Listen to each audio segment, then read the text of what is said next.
The Supreme Court is tipping the scales toward Trump's re-election. Jen Psaki, a CNN political commentator, was the White House Communications Director and State Department spokeswoman during the Obama administration. She is Vice President of Communications and Strategy at the Carnegie Endowment for International Peace. Psaki is an outside advisor to Demand Justice, a progressive group pushing for court reform. Follow her at @Psaki. The opinions expressed in this commentary are solely those of the author. Read more opinion articles at CNN. Make no mistake, the conservative justices on the U.S. Supreme Court are making decisions now that could influence the outcome of the November election. And the ongoing public health crisis consuming the lives of most Americans is just the cover they need. After refusing for weeks to hold oral arguments via video conference, on Monday the Supreme Court reversed a lower court ruling that would have extended the deadline for Wisconsin voters to send in their absentee ballots. Put simply, they made it harder for the people of Wisconsin, who are grappling with the health impact of coronavirus and pending economic uncertainty, to vote. The primary was taking place Tuesday. But why would Republicans even care about people voting in a Democratic primary? It's unlikely it has much to do with former Vice President Joe Biden or Vermont Senator Bernie Sanders. There is, however, a Wisconsin Supreme Court race on the ballot, one that President Donald Trump cared enough about to take a moment during a global pandemic to tweet into support of candidate Daniel Kelly earlier this week. Just a few days later, conservative U.S. Supreme Court justices sided with Republicans in Wisconsin, who wanted to protect a state Supreme Court seat by essentially guaranteeing that there would be a depressed voter turnout on the Democratic side. And if you have any doubt of potential for depressed turnout, consider the fact that Trump was encouraging his loyal supporters in Wisconsin, largely Republican, to venture and vote, while the governor, himself a Democrat, was encouraging his citizens to stay at home. Though many other states, including New York and Pennsylvania, have delayed their elections until June, the Wisconsin primary was only moving forward at all because the state Supreme Court had already overruled the governor's attempt to delay the primary until June. So, what was the U.S. Supreme Court's explanation for its decision? First, the majority wrote, "This court has repeatedly emphasized that lower federal courts should ordinarily not alter the election rules on the eve of an election."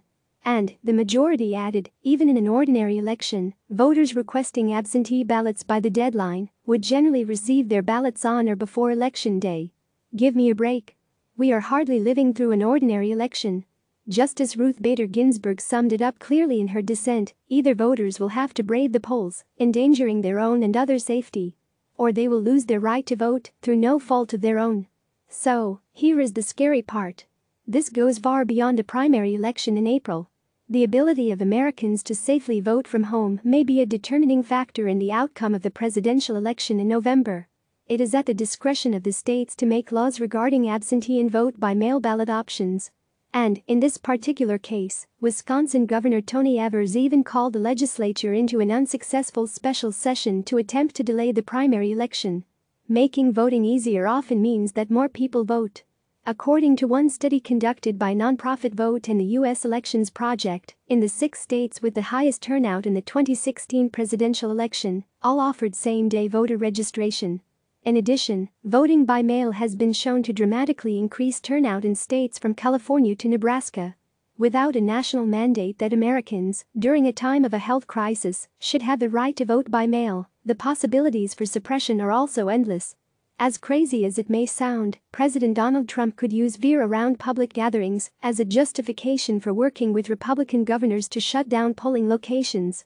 We've seen Republicans shutter poll locations before, most recently in Texas, where over 700 polling locations, many in minority neighborhoods, were closed after the 2013 Supreme Court decision, ending the requirement of several states, mostly in the South, to seek federal approval before changing their election laws.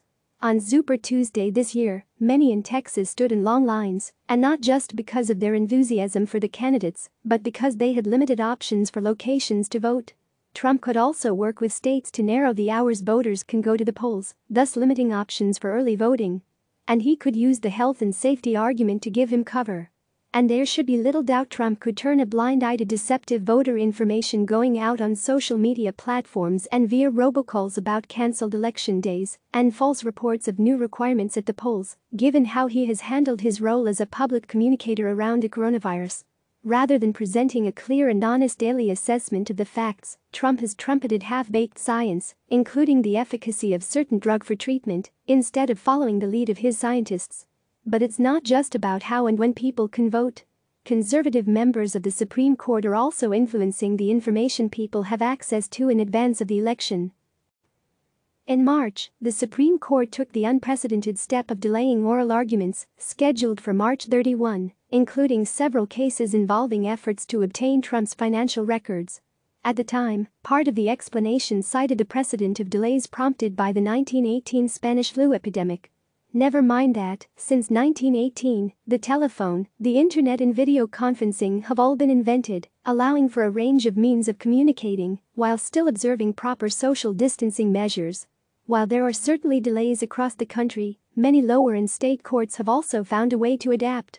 For the federal circuit, lawyers are presenting arguments by telephone, without significant delays to scheduled timelines. In the Southern District of New York, for example, judges are encouraged to conduct proceedings by telephone or video conferencing where practicable.